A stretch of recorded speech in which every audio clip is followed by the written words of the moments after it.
Câmera. Som rodou.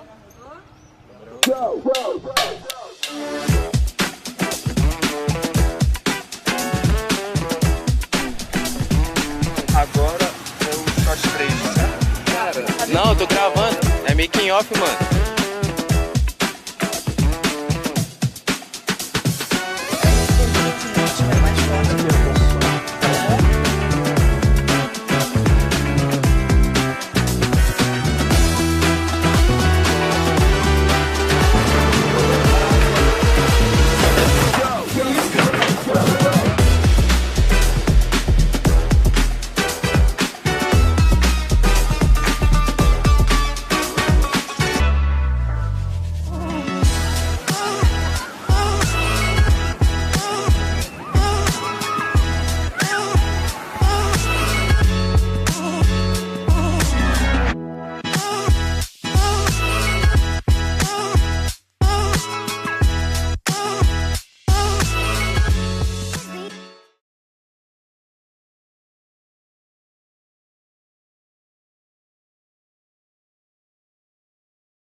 Câmera. Som rodou.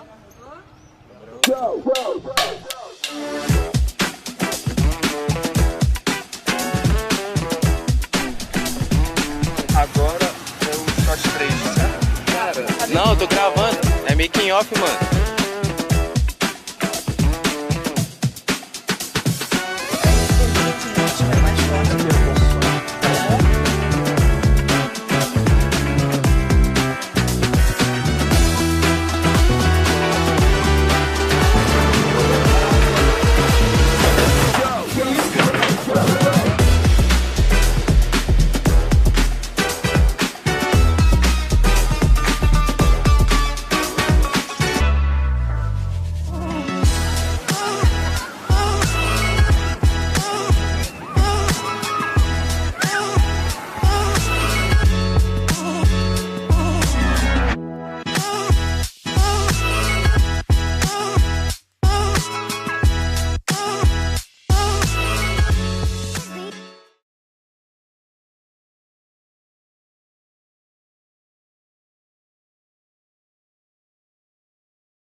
Câmera.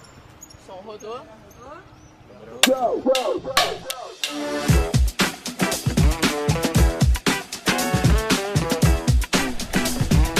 Agora é o shot 3, né? Cara, não, eu tô gravando. É making off, mano.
Tá gravando?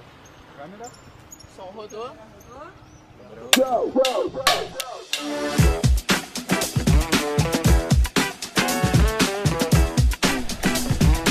Agora é o shot 3, né? Não, eu tô gravando. É making off, mano.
the fentanyl user, Peter, who is no longer among us.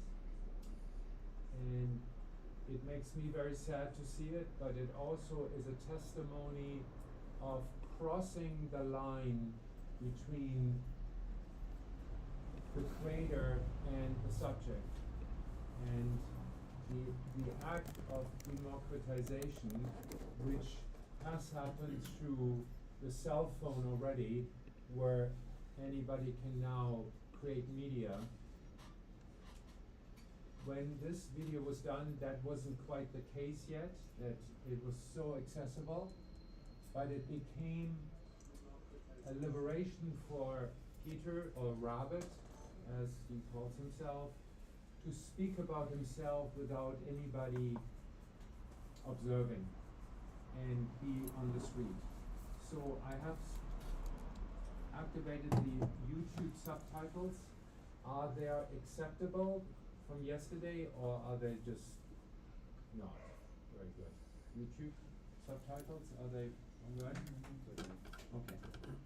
Well, it's about the atmosphere, really. So here we go. There are the few minutes of Rabbit. Can we get the lights? I know I'm gonna feel sick tomorrow. Yeah, and I don't want to feel sick anymore. It's too hard. It's really embarrassing.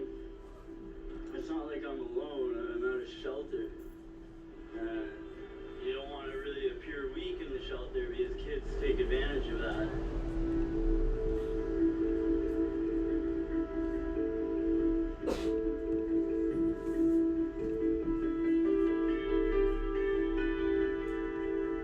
My use became more rampant and more frequent, and because of that, my methadone is ineffective.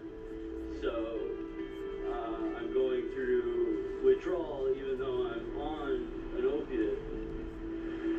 It's just not sitting on my opiate receptors well enough.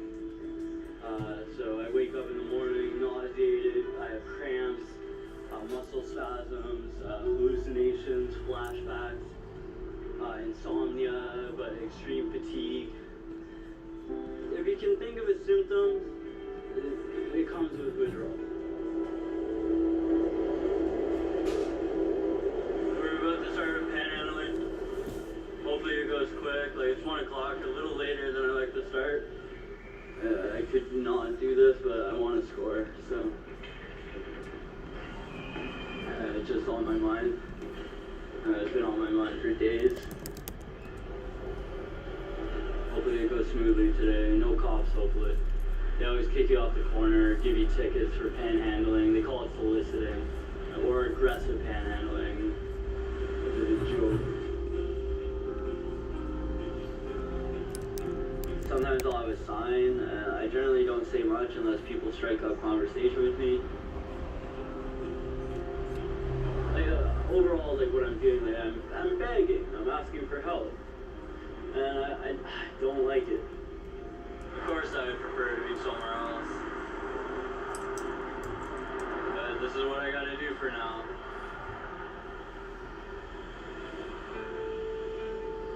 When I was younger, I didn't care. I didn't care what people thought of me.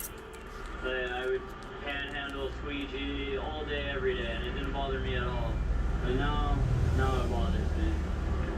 I'm just more sensitive to what people think of me. I don't like when people shake their head at me. It's just this overwhelming disapproval of what I'm doing. And it's like, so fucking what? Are you gonna take me in? No.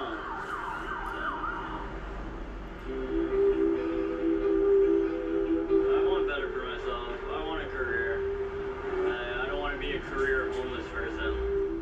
I want to have a family. I want to have a partner. I want to have kids. I want a life. What I have now isn't much of a life. But I gotta get back to work. We got $10 to make, and then we'll be out of here.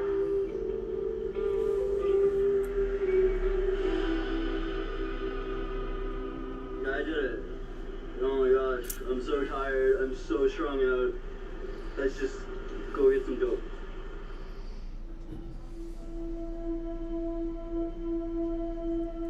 I just picked up and I used, and I went from feeling terrible, irritable, anxious, frustrated to normal, blissful, happy. I really hope I can find something in life that makes me feel this good. My dopamine's running at like 700%. I'm content with everything in my life right now.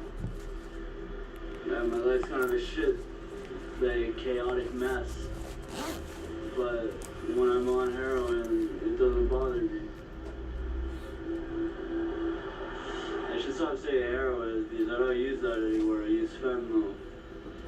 Fentanyl's 50 times stronger than heroin. And it's the reason I'm back on the street. My parents let me come home after I was hitchhiking, after I got sexually assaulted in BC. And I ended up stealing all of my dad's fentanyl patches and smoked them all, knowing that he would go through withdrawal or be in pain from his injury. But I couldn't help myself. I'm mentioning this because I want you guys to kind of grasp what kind of pull addiction actually has on someone, that they could betray their own father. When they gave them a chance after years to come home and start fresh, and I blew it. He didn't talk to me for a year, and now we barely talk. And when we do, it's just about my addiction.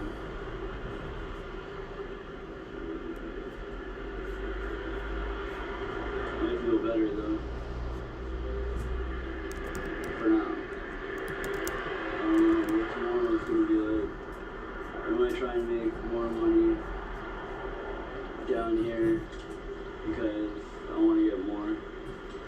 It's never enough.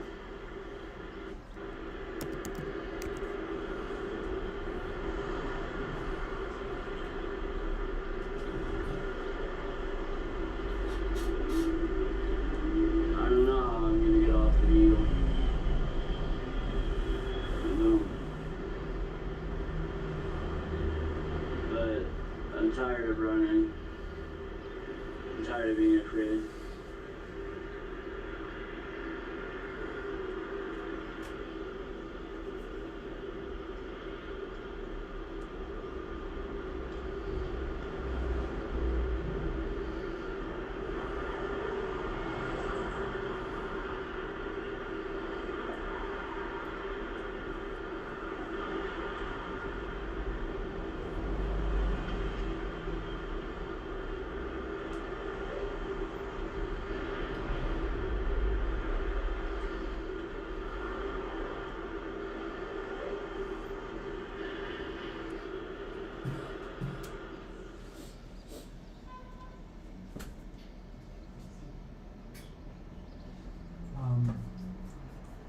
When I showed, hold on, just go back to,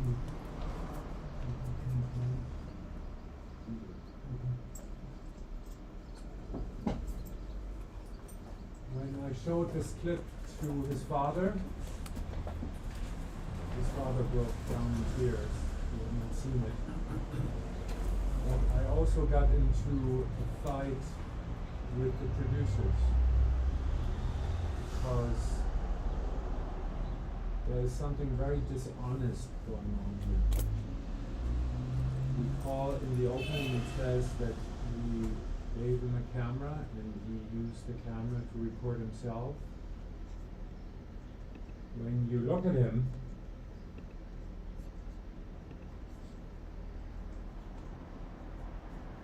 where does he look at? Which direction is he looking? Hmm? Yeah. They used the camera person to be with him because he was unreliable and there was no knowledge safety that he would sell cell phone to get a fix, because that's what keeps him surviving. So, as much as I like the approach and find the approach important of giving people cameras to cross the boundary between filmmaker and subject and the subject with themselves, the producer here used that device to say it but then not follow up. And talking about media literacy, I find is fundamentally dishonest and wrong and abusive. So I haven't really talked to the producer since that scene. And what do you think? Would you feel betrayed? Just as we talked yesterday about the Turing test, where you might see a piece of video and you think this is remarkable, and then you find out this is just algorithms and ChatGPT playing real. What do you think?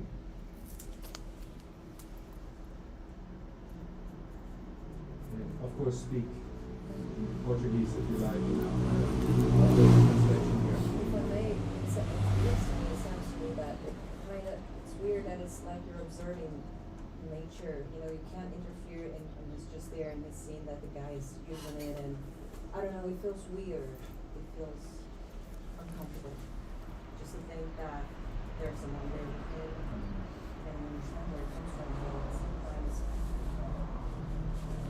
sometimes Is it his performative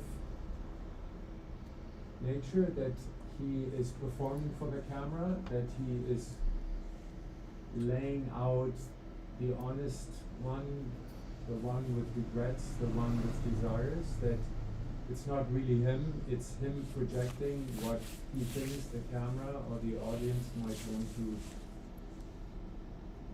when you're that high, you don't really think that. When it seems to me that he's quite high, so he's not exactly thinking or perceiving what people think. He's flying. The high part is authentic because he had used, and I actually in the actual documentary we taped him getting fix ready and then stayed around to make sure that he doesn't overdose, that he comes back. But yes, it is voyeuristic because there we then go home to our families and have a regular dinner and say, oh, isn't that amazing? And the separation between us and them was extreme, and you might recall yesterday I explained that him and I also broke because I described the experience working with him. I think a fair way of saying that he had no choice but to deceive people and lie to them in order to survive. But here we go. It was not my choice, but it was the producer who used that clip where you definitely have a camera person there. I wasn't around for that shoot. And I think that's not right for all kinds of reasons, moral reasons, ethical reasons, in terms of being transparent about how you work. So it's tricky, and I wanted you to, because I'm not proud of it, but I wanted you to know that I don't. When I worked with other homeless people afterwards, I did not interfere. They shut down footage and there was that. We never pretended to be that. I think this is actually appalling to pretend that you are giving voice when you actually take the voice away again. So that's my thought. We can discuss that further. Speaking a little on another project, this is just to give you a setup, and I'll then show you the opening minutes of an interview, because I'd like you to tell me, as filmmakers or as audiences, about the dynamics between documentary filmmaker and the subject, and what happens. I just want to give a quick introduction. You recall 9/11. You recall the place called Guantanamo on the island of Cuba, of all places. Murat Kurnaz was a Turkish German who happened to be at the wrong place in the wrong time, because he was traveling through northern Pakistan after the US invaded or started bombarding Afghanistan to get the Taliban out, because they blamed the Taliban for 9/11, when in fact Osama bin Laden decided they fit. And he had been kept there for 5 years and had just been released, and with the co-writer and director of the film, I was the editor and the co-writer. We were able to make contact because my co-writer is half Turkish as well. He's half German, half Turkish. So they were able to speak Turkish with each other, and you don't have the ears, of course, you have juices. But they developed a very strong relationship, and we tried to make the film about Murat alone, but then the producers said, outside Germany, nobody cares. He was a celebrity, but I'm quite sure nobody in Brazil, South America, North America would have heard his name, because he was one of thousands. So we expanded the cast and had to bring in others. This is Matthew Diaz. Matthew Diaz was a lawyer for the US Army, and when 9/11 happened, he was living in New York City. At that stage, he said, I need to do my part in order to prevent another mass murder of 3,000 people. So he went to Guantanamo, he volunteered to go there, and then he realized what was happening in the name of the Constitution, the US Constitution, and said, I cannot support this. And he one day stayed late at work and photocopied the entire list of detainees in Guantanamo, which the public, the left, the liberal media, and liberal organizations had called for, and the Americans had not given out. He copied that list, reduced it in size, and then it was, because it was February, he bought a really tasteless Valentine's Day card. Do people in Brazil celebrate Valentine's Day? It's just different date. Yeah. So he stuffed that copy in there and sent it by mail to a human rights lawyer in New York named Barbara Olshansky, because that's what the public wanted to know. And Barbara Olshansky got that letter from Guantanamo and was suspicious and said, if I open this, then they might charge me from having obtained secret information, and they will throw me in jail. So what did Barbara Olshansky do? She handed it over to the FBI. And 2 days later, Matthew Diaz was arrested and objected to some of the same methodologies the Guantanamo trap, the Guantanamo detainees were objected to, which was isolation. There was light on their cell for 24 hours. It was quite a horrible treatment. He's the only American who's ever been charged for crimes in Guantanamo, but not for violating human rights, but waterboarding.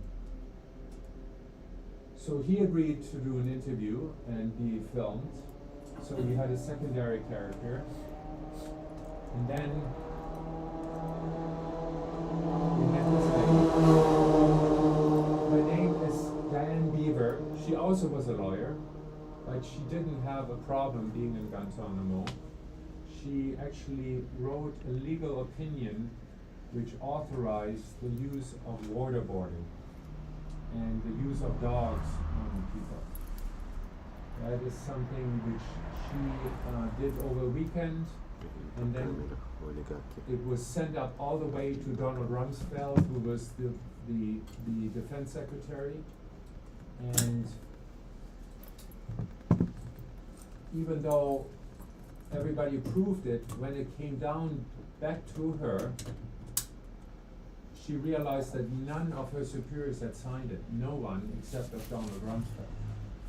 And she was wondering about that, why they basically wouldn't want to put their signature down, because she basically said that since Guantanamo was not US territory, it would be excluded from any legal recourse, and therefore to object people to the third degree, which is basically torture, would be legitimate, because it would be in a kind of law-free zone, being Guantanamo, not being US territory.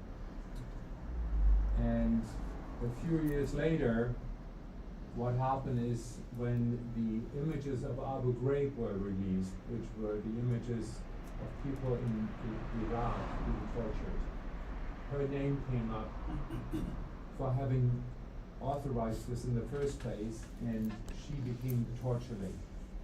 She had never ever given an interview except of the BBC once, which coined that phrase, she's the torture lady, and she agreed to talk to us, which was a big deal, because you talk to victims, you talk to people who did the right thing, like Matt Diaz, even though they had all reasons not to raise that issue. They were willing to speak, but to have somebody who actually had very little regrets about what she did, she just felt betrayed when she became the torture lady. She thought the world had gotten it all wrong. So how do you treat people in a movie who come from these diverse opinions and positions, and make a film about a place we couldn't visit? There was a place called Guantanamo, and of course we couldn't go there, and to use archival footage, stock footage, news footage would have been terrible, because it was not well shot, and so we had to find a way to connect these three characters. Matt, Murat, and Diane, and we basically said that all three have been to Guantanamo and have internalized Guantanamo. Even though they're no longer there, Guantanamo is within them, just like a trauma. So we went to meet. We went to St. Louis, where in Missouri, where Diane Beaver was working. She was trying to reinvent herself, trying to create a new career, because she had left the military. And I want to now show you the opening 4 minutes of the interview with her. And given what I've told you, follow what happens, and it's subtitled, and then we can talk about the challenge of documentary makers with subjects in the room, and the possibility of how to make them open up without judgment, so you can allow the audience to make up their own minds. There was one decision we had to make before, how to shoot this film. And we didn't want to do the usual camera, filmmaker standing beside it, sitting beside it. So we felt that was not giving us the intimacy. And we had seen a film called A Fog of War a few years prior, and were quite intrigued with it. I assume some of you might have seen this, and it uses a technique called the interrotron. You want to explain in Portuguese what the interrotron does? É como se fosse um jogo de espelhos que faz com que o entrevistador consiga olhar no olho da pessoa enquanto ela também está olhando para a câmera diretamente.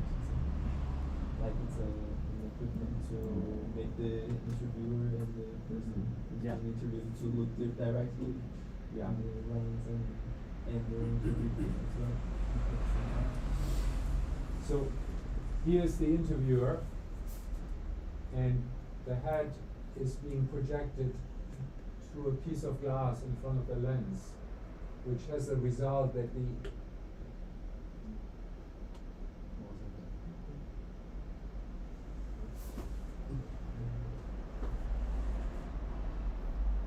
searching. Come on, find it. Yes. The person being interviewed looks at the disembodied head. When we first thought about it, we thought, this is strange, like why would you look at it? It's like a horror film. There's a body and a head. But people get used to it. And we wanted this to work because what happened in the film, The Fog of War, which is again by Aaron Morris, it interviews Robert McNamara, who was the Secretary of Defense, and he was involved in American policy and policy of war since the Second World War. And in this, at some point in the film, he actually describes while the decision was made to drop nuclear weapons onto Hiroshima and Nagasaki. And he says, and he looks at the camera, meaning the audience, saying, what would you do if you had a choice between 500,000 of our children, boys and girls, die taking Japan by force, or killing 100,000 of them? What would you do? Or you? And it forces you to take a position. As insane and immoral as it is, it's a decision people have to make at a situation. Like, they bombed German cities and the house of my father was destroyed, and 250,000 Germans, civilians, died. It still made an impact on the Second World War, and it had the desired effect that my people lost, because that was the right thing. But for somebody to basically look at someone off camera, off the lens, and speak about it is one thing, but to look at you right in the eye is another. And we felt that was really strong because we wanted people to say, okay, you're in Guantanamo now. What are you going to do? So I'm going to show you the first 3-4 minutes of Diane Weaver's interview.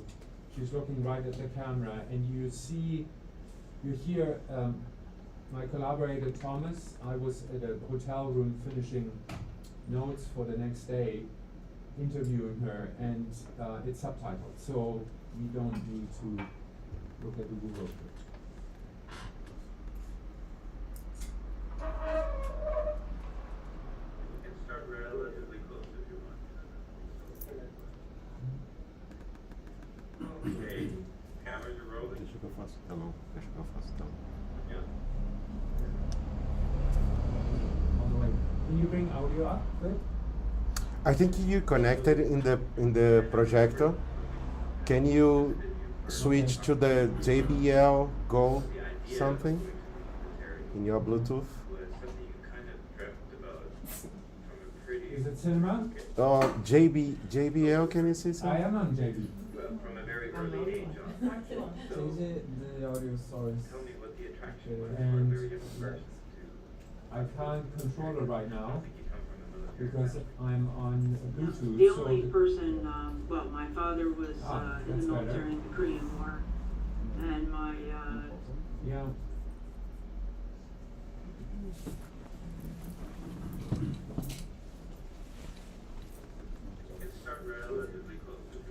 Can I fix that? Just a second. Yeah. Okay, cameras are rolling. Can't go further there. Yeah.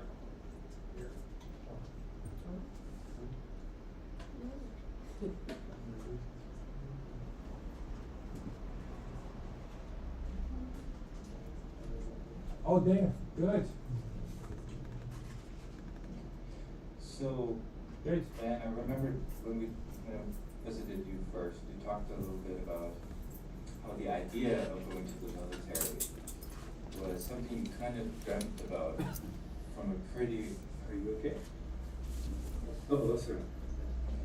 From a very early age on, actually. So, tell me what the attraction was for a very young person to want to go to the military, because I don't think you come from a military family. no, the only person, well, my father was in the military in the Korean War, and my mom's two brothers were in the military, but none stayed. So I didn't have any immediate family member that was in the military when I was growing up. But I enjoyed reading history, and I particularly enjoyed the history of World War II, and so I just think that was probably the attraction. But I also wrote letters to the Navy. I want to be an oceanographer, you know, I wrote, I had a recruiter come to the house when I think I was 10 years old and wanted to recruit me, and my mom said, well, you know, you'll have to come back when she's actually of age. I mean, of course, they had no idea I was 10, you know, so, but it's just something I wanted to do, and as I got older and it became possible for women to get ROTC scholarships, because during the days, and during the Vietnam War, for example, there was only the Women's Army Corps, and women weren't in branches of the service such as being MPs and so forth. So once women could get scholarships and go to college and become officers, then that's what I wanted to do, and that's what happened. So you already had this idea that you wanted to go to the military at the age of 10. I mean, that's exceptional. Yeah, you know, and of course I loved animals, and so I remember I worked at the St. Louis Zoo and I was in high school making $1.35 an hour in the summer, and the animal keepers I think made $8,000 a year. Well, I quickly realized that it was not going to be a career choice, because how could you live on that? You know, this is even in the 70s, that seemed, you know. So, I mean, there were ideas about, for example, animals, but I knew I wanted to go to college, and so the two basically married up in that I could apply for an ROTC scholarship and have college paid for, and then go into the Army as a second lieutenant, and that's what I did. I got the sense from talking to you that when you were young, you did not have the sort of easiest home life. And that in a way going to the military, I mean, apart from the adventure of it and that it was a dream, it seemed a bit like also an escape from a maybe difficult situation. Could you stop right now? I'm sorry, yes? I really don't want to talk about my family in that way. Okay, alright. You just say, you know what we do? Would we ever hit a subject right now? Ever hit a subject you don't want to talk about? That's what you say. I don't want to talk about it, we move on. Is that cool? Yeah. Oh, I'm sorry,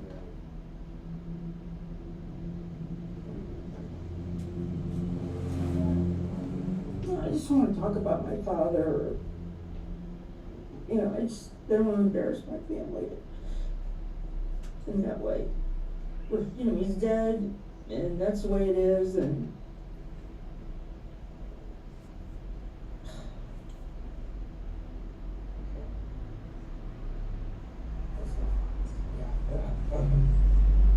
Okay.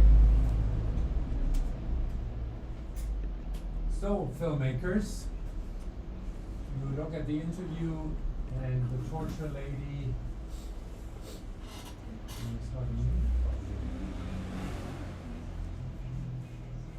The torture lady breaks down in the first 4 minutes of.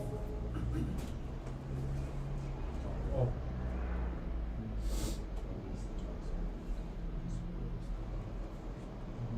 Where are we? We are here.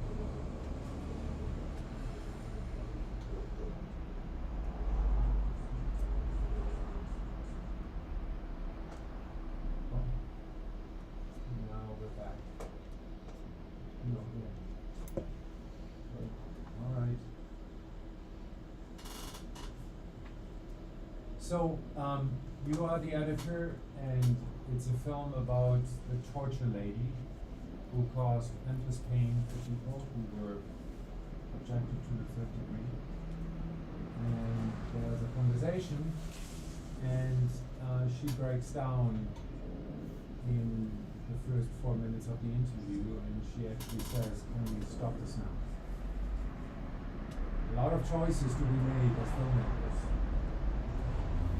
When somebody says, "Can we stop this now?" Do you turn off the camera, or no?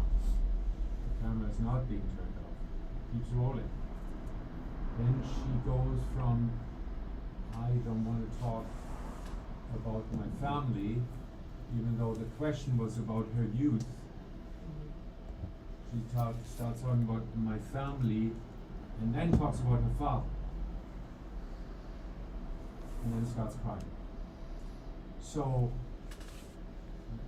how do you respond as a filmmaker in that stage? Did we do right by turning the camera off at some point? Taking a break after Thomas said so? Should we have turned off the camera the moment she says, "Can we stop that now?" Should whoever is in front of the camera be trusting that whatever was agreed upon is being recognized and honored, whether you are the torture lady or the victim? What's the opinion in the room? Or how would you have responded being on set or having somebody speak to you who you spend years trying to agree to an interview,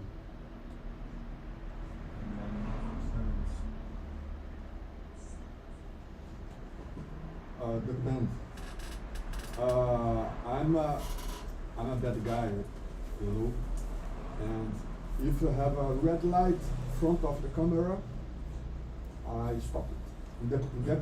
Independent if it's a drug dealer with a gun in front of me or a lady, doesn't matter. But if you don't have the light and the people doesn't know about nothing about the technique, I throw and I don't stop. But maybe people change. In a half minute, people say, it's okay, I can talk about this, because emotional questions, emotional thematics, people change a lot. Sometimes want to speak and sometimes don't like to talk about something. Meaning that gives you, us filmmakers, the liberty to keep rolling and then decide later and decide in the cutting room?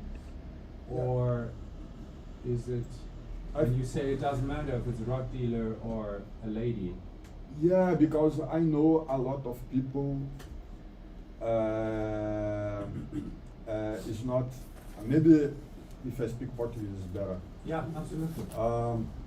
É porque realmente a gente vive numa sociedade de relações de poder. E isso é muito evidente, assim, quando você...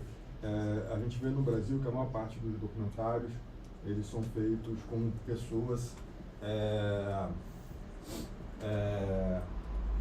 que não são banqueiros, não são grandes empresários. A maior parte dos documentários, se você pega um apanhado da Ancine, você vai ver que são de populações tradicionais, populações marginalizadas, e você vê que existe em muitos casos,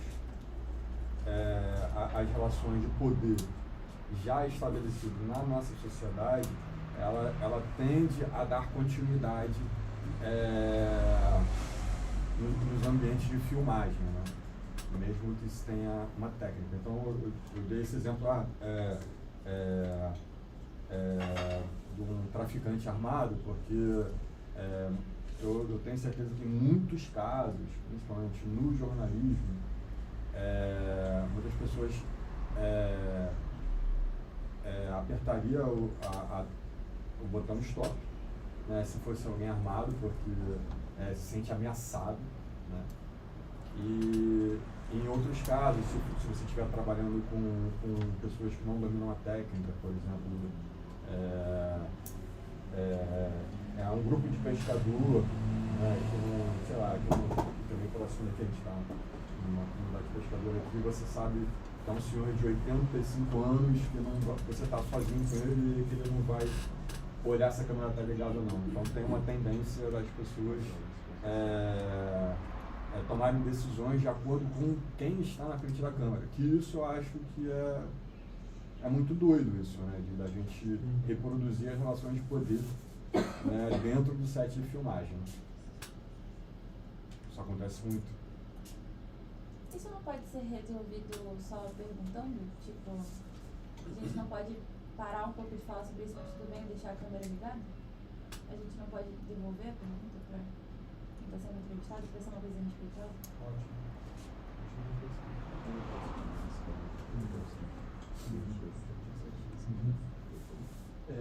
Acho que conseguiria pensar em duas respostas possíveis. Né? Primeiro, sim, posso falar?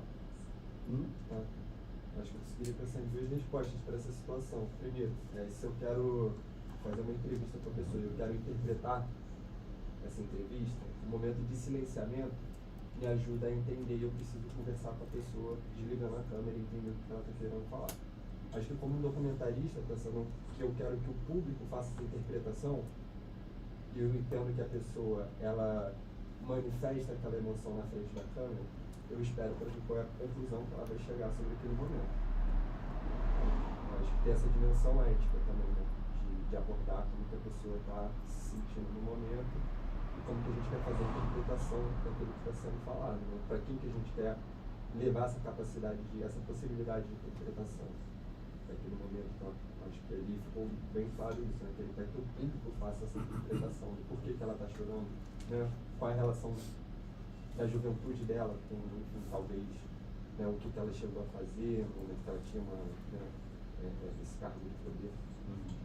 Então acho que também leva para esse outro lugar, né? Porque no caso ela está falando da memória dela, mas ela afetou também a memória e a vida de outras pessoas. Então acho que esse contraste, esse impacto, esse começo de entrevista mostra, né? Talvez me deu essa possibilidade de entender isso. Também essa questão da relação do poder, né?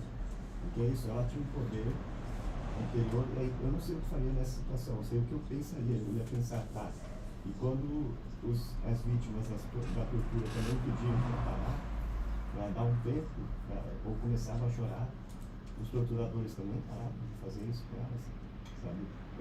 Nessa situação, a mulher começa a chorar, e o cineasta ele se dá um tempo para pensar o que está acontecendo, pede para parar um pouquinho. Mas aí, quando as pessoas eram vítimas da tortura que ela, de alguma forma, conseguiu transformar em algo legal dentro da Constituição, das leis, quando essas pessoas que eram torturadas por causa dela, quando essas pessoas pediam também para parar ou choravam, essas pessoas que estavam torturando, eles também tinham esse tipo de comportamento de, vamos ver aqui, vamos ver se isso é ético, se eu posso parar aqui e conversar. Com essa personagem, eu acho que fica muito mais complexo essa questão do vamos parar ou não, vamos respeitar o sentimento dela, que o que a gente quer passar com esse filme, sabe? Posso Pô, acrescentar? essa é uma pessoa que ela era uma pessoa cheia de sentimentos, cheia de história, mas, pô, Deixa que eu também faço é esse personagem. uma terrorista, assim, é uma pessoa super violenta, né? Então, Aqui acrescentando isso que você acabou de falar, acrescentando em cima disso que você falou, ainda que o senso de justiça do documentarista seja ativado e por isso ele não queira parar de filmar, esse senso de justiça também pode se manifestar em parando de filmar. Eu vou fazer com você aquilo que você não fez com os outros. E eu vou mostrar como você poderia ter agido para o mundo. Então, assim, ainda que essa vontade seja genuína, gera um outro dilema. É como é que eu vou expressar essa vontade e como é que os outros vão ter acesso a isso também. O dilema continua. exato. E será que ela consegue captar isso no momento, sabe? Tipo, Talvez. mas é bem interessante. Fazer uma creação também. Um recurso que poderia também ter sido usado, né? Me sinto assim, filmou um pouquinho, né? Ainda tinha um pouquinho dela filmando ali, mas no momento posterior eu podia virar para ela e falar assim, olha, você pediu para parar a câmera, você parou, mas assim, você participou de tortura e assim, se tivesse uma pessoa aí entrar nessa questão, né? Com várias pessoas torturadas, certamente pediram para parar e você não parou. Como é que você se sente assim? Você teve a oportunidade, a gente respeitou o seu sentimento, mas lá você não agiu assim. Como é que você se sente a respeito? Podia devolver para ela, né? Colocar isso para ela para ver como é que ela ia responder.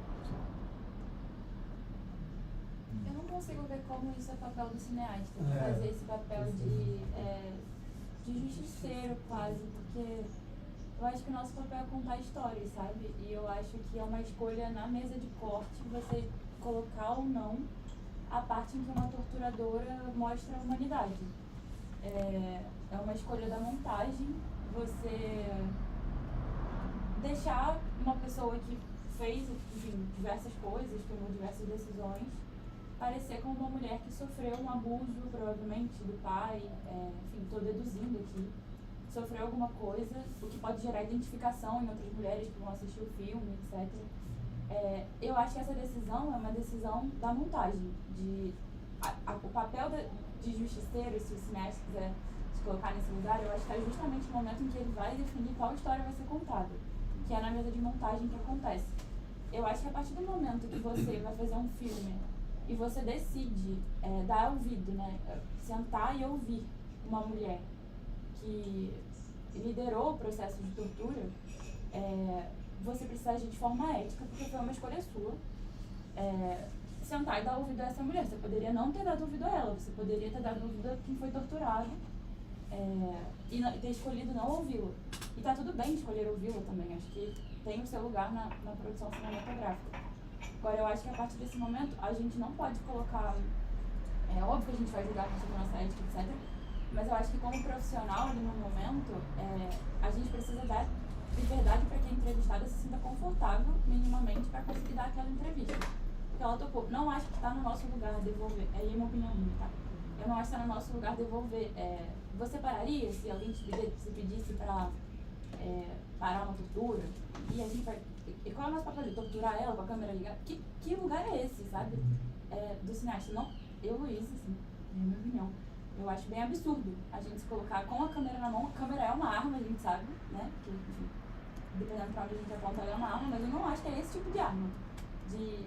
Enfim, torturar alguém ou não ali. Não, mas a questão não é torturar. Então, a questão é você, de repente, até oferecer a câmera. Será que você hoje, olhando para isso aqui, você muda de opinião? Qual é a sua opinião? Você pode estar até oferecendo uma chance para ela mostrar que ela mudou. enfim, eu só acho que, só para concluir, eu realmente acho que nesse momento ali da entrevista, eu não acho de fato que seria o momento de. Eu acho que naquele momento tem que fazer o que ela pediu. Ela pediu para parar, eu acho que foi o que eu coloquei antes. A gente pode pedir para ela para parar de falar sobre o assunto, mas tudo bem continuar com a câmera ligada? Se ela disser que tudo bem continuar com a câmera ligada, acho que tudo bem continuar com a câmera ligada. Tem um filme da Anitta Leandro, que é uma cineasta brasileira, que chama Retratos de Identificação. E ela pega documentos da ditadura militar e entrega para pessoas que foram presas, torturadas, e que nunca tinham visto aqueles documentos, imagens dela naquela situação, né, da prisão. Nunca tinham tido acesso aos próprios arquivos, né? E em determinado momento do filme, a Anitta entrega a foto da ex-companheira de um homem que foi preso, torturado e que foi exilado com essa mulher. E essa mulher se suicida no processo do exílio, porque ela não aguenta conviver com enfim, ficar se escondendo nos países, enfim. E é um momento muito difícil pro cara, porque ele fica frente a frente à imagem de uma mulher que ele amava e que se suicidou por conta da ditadura militar brasileira, e ele tá tendo que falar sobre aquilo. E ele fica muito desconfortável na situação, e ele se retira do filme, ele levanta e ele sai. E a Anitta escolhe não parar a câmera. E ela não só não escolhe parar a câmera, como ela continua gravando, ela não corta na mesa de edição. E você recebe aquele desconforto, tipo, o cara foi embora, ele não aguentou e foi embora. E depois de muito tempo ele volta, ele senta de novo e continua falando. Só pra dizer que eu acho que caminhar tem escolhas, tipo, tem formas de fazer. Ele pode se retirar, ela podia se retirar, ela podia levantar. E aí seria uma escolha ou não na mesa de filmagem ele cortar a nossa cena, sabe? Eu acredito que você trouxe um ponto muito bom, escolhas, porque tá na mão da produção, a partir do momento que você escolhe um ângulo de câmera, uma câmera fixa, uma câmera em movimento, você dá zoom no rosto da pessoa, você faz perguntas específicas para essa pessoa, você está fazendo escolhas. E quando você escolhe, por exemplo, filmar no primeiro plano, aproximar quando ela está chorando, você está escolhendo humanizar essa pessoa, você está escolhendo ali gerar uma identificação. Vai manter isso na hora da montagem, vai tirar? Aí eu acho que é baseado no feedback ali, na reunião da equipe. Qual que é o nosso papel aqui? É humanizar essa pessoa? É expor o que ela fez? Qual que é o nosso papel aqui? Porque eu acho que a equipe de produção ela tem que estar muito consciente, eu acredito que ela está muito consciente do que aquilo pode gerar nas pessoas. Eu acho que é isso. Essa questão da escolha começa por uma questão de nós como documentaristas precisamos. Não, a gente não precisa fazer isso ou aquilo. Não existe uma regra de tem que ser assim feito o documentário. Existem formas diferentes de produzir. E também eu não acredito que seja a nossa função ter que deixar a pessoa confortável. O desconforto do entrevistado às vezes é o que precisa para que aquilo seja feito. Então não há uma exigência ou uma necessidade de deixar o entrevistado confortável. Óbvio que dependendo da pessoa, claro, a gente vai fazer de tudo para deixar confortável. Mas em determinadas situações isso não faz com que a gente consiga tirar o que a gente quer ou como a gente quer. A história que a gente contar, o conforto do entrevistado não é necessariamente uma exigência também do nosso fazer. Assim.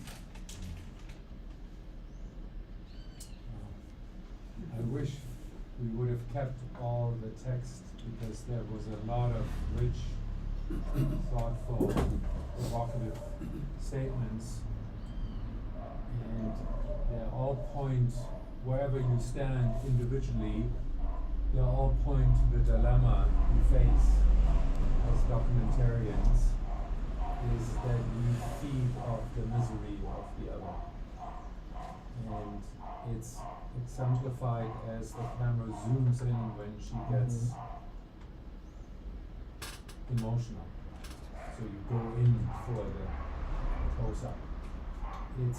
There's an obscenity to it. And if I read about the relationship between interviewer and interviewee, I've heard a lot of people, myself in the process, tell me at the end that it was therapeutic for them because nobody has ever listened to them. We spoke to Dan Beaver for 2 full days. I interviewed the granddaughter of Sigmund Freud for 3 days.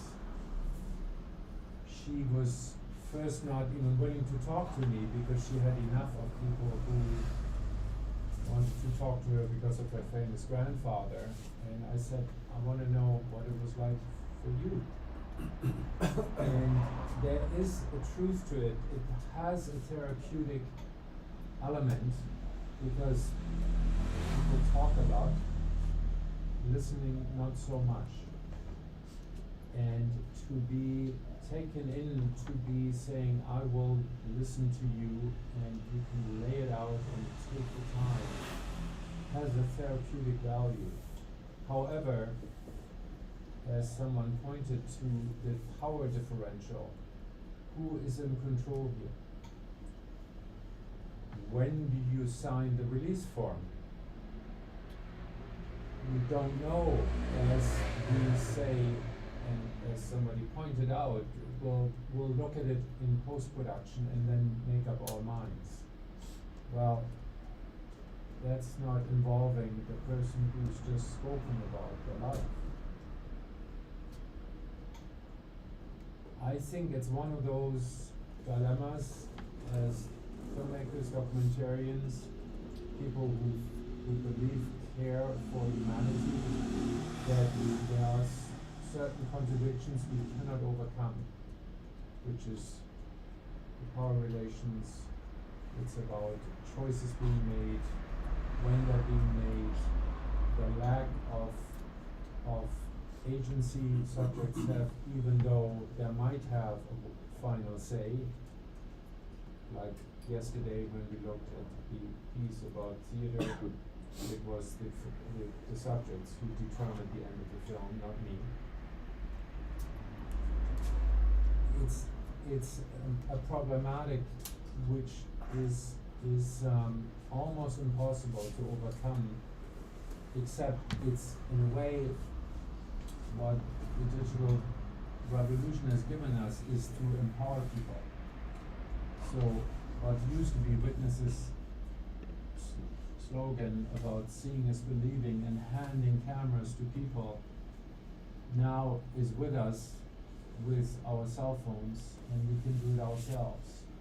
That doesn't mean a liberation from all moral responsibility, because untrained people can also do a lot of damage, pointing the camera at people who should not be having a camera pointed at them. I don't know what the solution is. There is no solution. I think it's these ongoing struggles. So I thank you for the diversity of opinions here, and I want to close with a question. Do you think we use that scene where she breaks down in the film? No? No?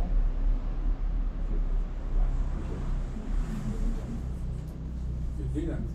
It did, no.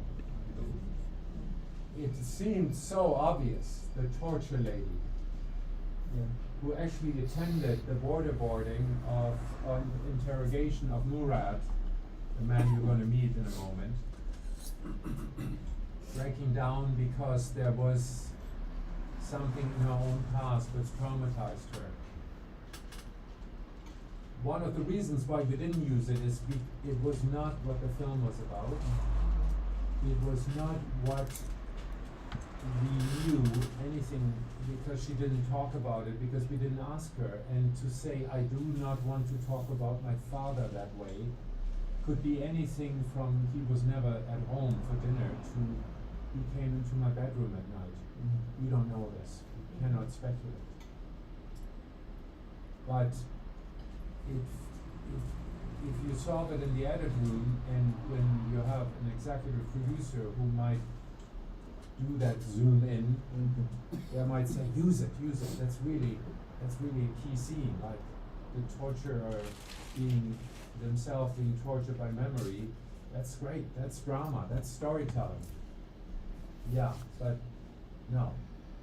And that's a choice you never, and the agency you never want to give up, to say, I'm not doing this. There was another scene where I don't have it, but I'll describe it to you. Diane Beaver now volunteers for a women's shelter. So she helps several women who escape abusive relationships. And they arrive at that center in distraught with their children, and they have just run away from their abusive partners. And she described how beautiful it is to help women develop that opportunity and give them the opportunity to have some safety. And then she walked behind her and opened a box And in that box were hundreds of teddy bears. And she pulls out a teddy bear and hugs it and holds it, and she says, I cannot believe how wonderful it is to give one of those teddy bears to a child who's here traumatized and doesn't know what's going on and might be in tears. And we got close of using it because it felt it was really addressing the dilemma of humanity, that we are always more than one thing. She is every bit the torture lady as I am a child of the people who committed the Holocaust, as we are all implicated in some way in darkness. But we felt it was too much of a kind of is there saying in English, shooting fish in a barrel, where you basically just make somebody an easy target. But it is tricky, and it's a decision you want to make and have the time, and you need the time to make those decisions. And Dan Beaver is now running a farm. She left the profession altogether, and it has become a farmer outside in Missouri somewhere, and is trying to leave her past behind. It also speaks about the need to respect the difference people have. Whatever brings you to being exposed in a documentary, whether you are responsible for the suffering of many others, or you have been victimized. A human being is a human being, and somebody said it early on, we need to treat everybody evenly. And I believe in that. Because on one hand you could say, if you get the bad guy, the drug dealer with a gun who doesn't care about the people who died by the drugs he's peddling, get the interview and run and just hope that he's not going to follow you. But there is a point where we are all human beings, and it's that contract as a documentarian I think you need to be making to say, we will let you tell how you see things, tell your story. We will leave it up to the audience to make up their minds. And that starts not with the shoot, it starts with the early encounters, because when we first approached Diane Beaver, she said, who else are you talking to? Because she wanted to know. Did we say, well, we're also talking to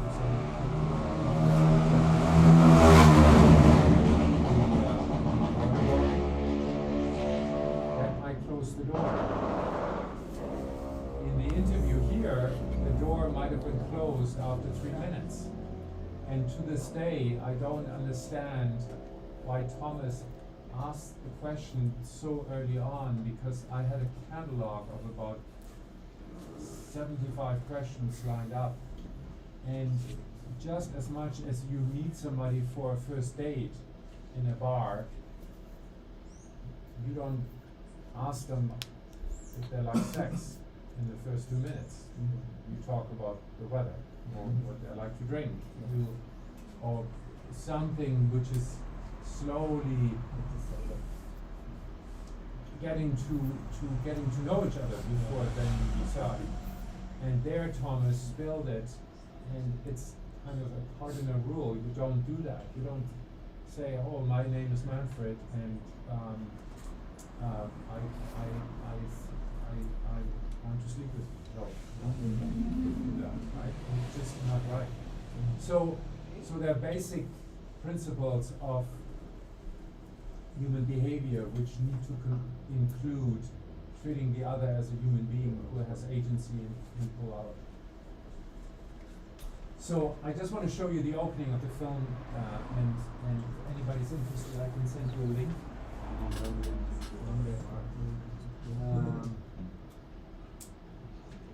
It's the first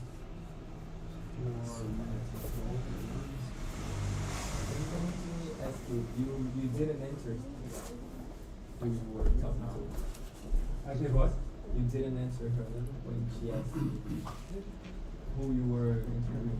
Oh, we said we are talking to all sides, various people, and it's to tell somebody exactly, like we had people who were going to talk to us and then pulled their permission. You don't really know in documentaries. People might say, okay, I might work with you, but give me a script. Show me what you're going to do. Well, no, you can't. You can't do that because the script is tentative. It's all fiction. Yeah. Because you make up your mind of what the narrative will give you, but you cannot. A non-filmmaker would read this and say, "Well, that's not me." Everything she says in the film, or we quote her on, is what she said. We didn't manipulate anything. But subjects on filmmaking. But yes, there is a deceit, right? There is a deceit going on from the very beginning, because you ask for openness and trust, yet are you willing to return that openness and openness and trust? A bit tricky. Okay, here is the opening of the Hollywood. And I'm going to run the right.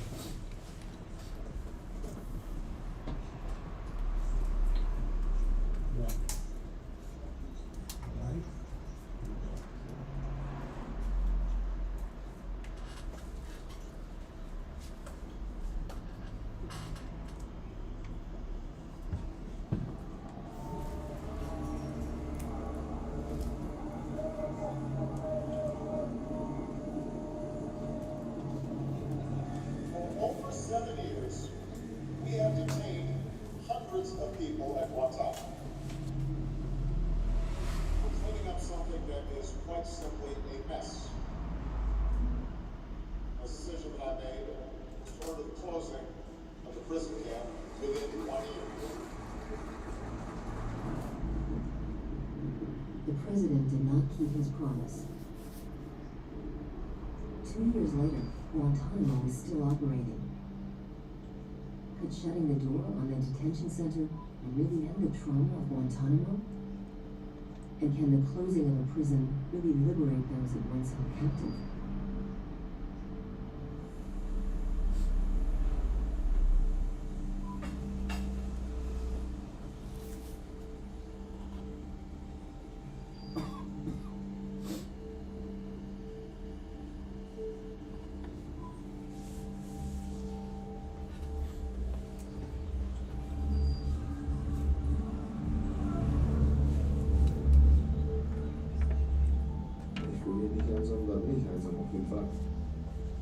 Welcher Mensch soll denn schon verstehen können, wenn ich von Guantanamo erzähle, wie was gewesen ist? Das kann kein Mensch nachvollziehen.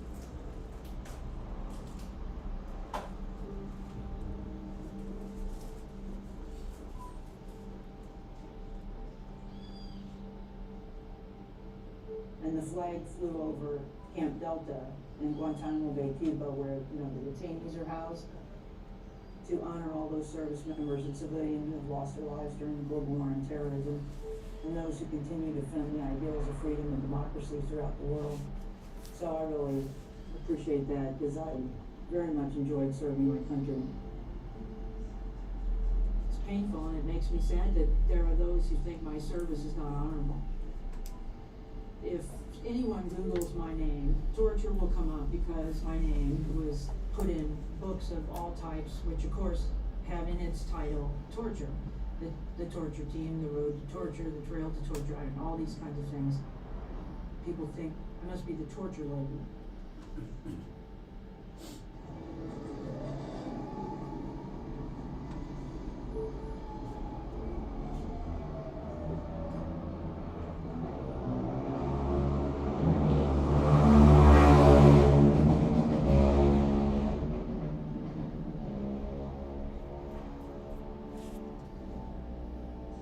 and a United States prosecutor points an accusatory finger at your chest and calls you a criminal and tells you that you have betrayed your oath and you have betrayed your country and you have endangered the safety of the men and women that you swore to share your burdens with.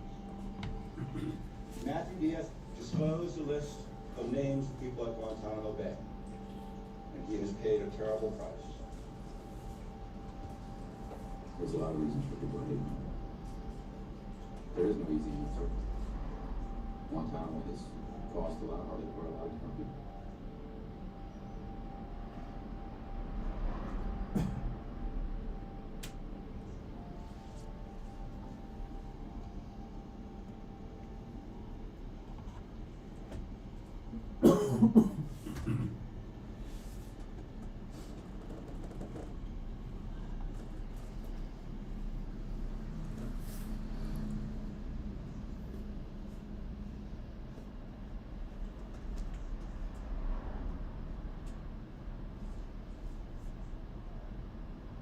We're at war. When a plane strikes the Pentagon and tries to kill people in the Pentagon, it's very personal. It sounds corny to say it was my duty, but I felt like I couldn't retire without at least offering to deploy. And I volunteered to go anywhere.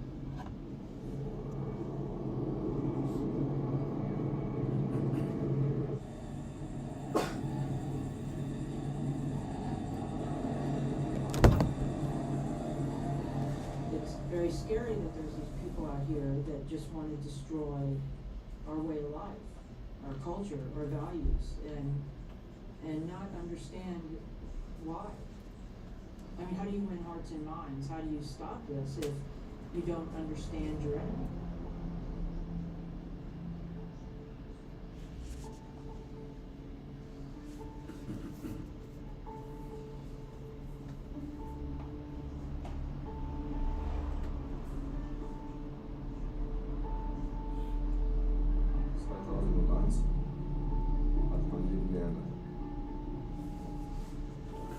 Ich bin nach Pakistan gereist, damit ich in möglichst kurzer Zeit viel über den Islam lernen kann.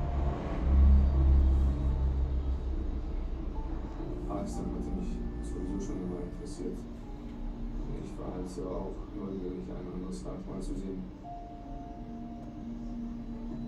Dann habe ich festgestellt, dass das Krieg ausgebrochen ist in Afghanistan. US bombing raids continue around the carpet-attacking Taliban towns and trenches north of the Pakistani border. Wir hatten eigentlich nichts Großes bei vorgestellt. Ich muss auch dazu sagen, dass ich damals gerade mal 19 war und die ganze Welt nicht so ganz verstanden habe. Und ich war auch ein Typ, der sich mit Politik beschäftigt hat.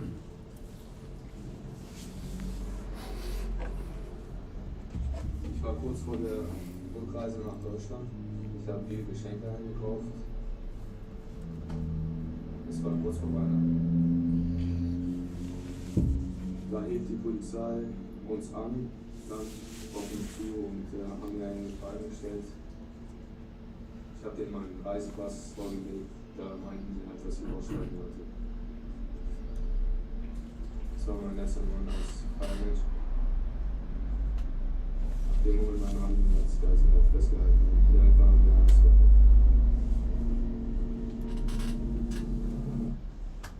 Okay, they sold them actually for $3,000 to the Americans, Pakistani police, because the Americans said, we need bad guys, bring us whoever you can get. So they arrested people at random and sold them, and Murad found out that he was worth $3,000 and then spent 5 years. So at the end, the film was called Guantanamo Trap to kind of symbolize the trauma which took place, and it played in various festivals around the world and a bunch of awards. But it was a real experience about making choices. For example, Matt Diaz, the lawyer, the very first shoot we had was where we were going to go to visit his father in California. And his father was a prisoner at San Quentin, which is the federal jail.